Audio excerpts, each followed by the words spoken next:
Bonjour, donc cette vidéo est destinée aux étudiants de deuxième année prépa. Dans cette vidéo, nous allons toujours continuer avec la diagonalisation, mais cette fois-ci la diagonalisation paramétrée, car il s'agit de diagonaliser une matrice qui comporte un paramètre m.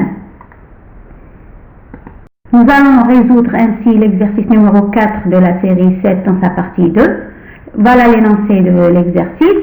Soit AM est égal à 0, 1, 0, 0, 2, moins m au carré, 2 moins 1, 0. Et la question est, pour quelle valeur de m la matrice AM est diagonalisable? Commençons la résolution de notre exercice. Donc, pour savoir si la matrice AM est diagonalisable ou pas, donc nous devons passer par son polynôme caractéristique noté PAM de x, qui est égal au déterminant de AM moins x fois i3.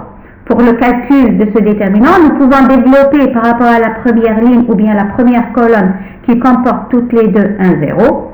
Donc après calcul, simplification et factorisation de l'expression du polynôme caractéristique, nous avons pu écrire ce polynôme sous la forme moins x moins 2 fois x moins m fois x plus m. Donc il est clair ici que les valeurs propres de AM sont rien d'autre que 2m et moins m. Mais dans le cas où m est égal à 2, on aura la valeur propre 2 avec un ordre de multiplicité égal à 2. Et pour que A2, on est toujours dans le cas m égale à 2, soit diagonalisable, il faut que l'espace propre associé à la valeur propre 2, qu'on va noter O2, soit de dimension égale à la multiplicité de la valeur propre 2, c'est-à-dire soit de dimension égale à 2 également. Donc, on va calculer, pour savoir est-ce que c'est le cas ou pas, nous allons calculer l'espace propre E2 associé à la valeur propre 2 dans le cas où m est égal à 2. Ainsi, l'espace propre E2, c'est l'ensemble des vecteurs de R3, c'est un sous-espace propre, donc c'est l'ensemble des vecteurs de R3 avec la condition d'appartenance qui est égale à A2U est égal à 2U. Ici, l'indice 2 pour A2, c'est relatif à M, parce que AM, donc le 2 ici correspond à M. Par contre, 2U et E2, l'indice de E2 correspond à la valeur de la valeur propre, c'est-à-dire à lambda, et aussi le 2 ici correspond à la valeur propre lambda. Donc on prend l'égalité A2 de U est égale à 2U, c'est une égalité matricielle. Donc on a déjà vu comment passer d'une écriture matricielle vers un système dans la résolution du système d'équations linéaires. Donc cette égalité matricielle correspond au système suivant. Donc y est égal à 2x, 2y moins 4z est égal à 2y, 2x moins y est égal à 2z.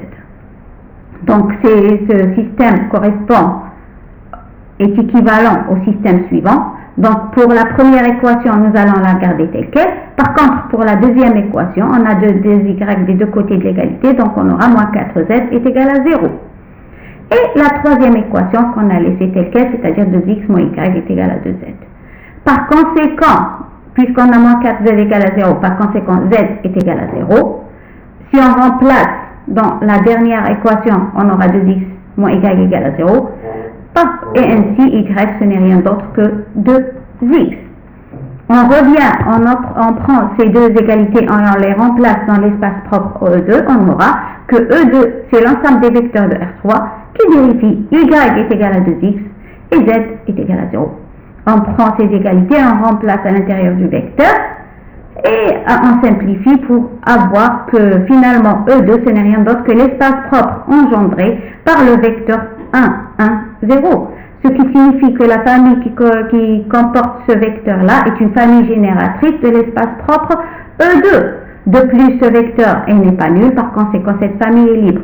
Ainsi, la base de cette famille, c'est une base de E2, et par conséquent, la dimension de E2 est égale à 1. Alors, on a trouvé que la dimension de E2 dans le cas où m est égal à 2 est égale à 1. Et la multiplicité de la valeur propre de est égale à 2. Par conséquent, on a que la dimension de E2 est différente de la multiplicité de 2. Ainsi, A n'est pas diagonalisable dans le cas où M est égal à 2. Maintenant, un deuxième cas particulier qui correspond à M égale à moins 2. Dans ce cas également, la valeur propre 2 est une racine double de P de AM et donc son ordre de multiplicité est égal à 2. Ainsi, pour savoir si AM, c'est-à-dire A de moins 2 dans ce cas, est diagonalisable ou pas, donc on va chercher l'espace propre toujours E2 associé à la valeur propre 2. On voit ici l'indice 2 correspond à la valeur propre et A-2, moins 2 ici correspond à M.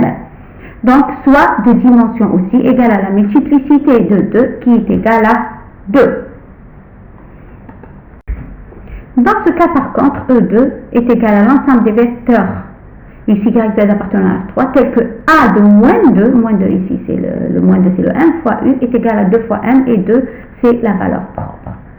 Or, la valeur de M apparaît dans la matrice AM au carré. Ainsi, A de moins 2 ce n'est rien d'autre que A de 2. Ainsi, E de 2 ici c'est également égal à l'ensemble des vecteurs tel que A de 2U est égal à 2U. Par conséquent, dans ce cas également, E2 est de dimension égale à 1. Ainsi, on a que E2 est de dimension égale à 1 et la multiplicité de 2 dans ce cas est égale à 2.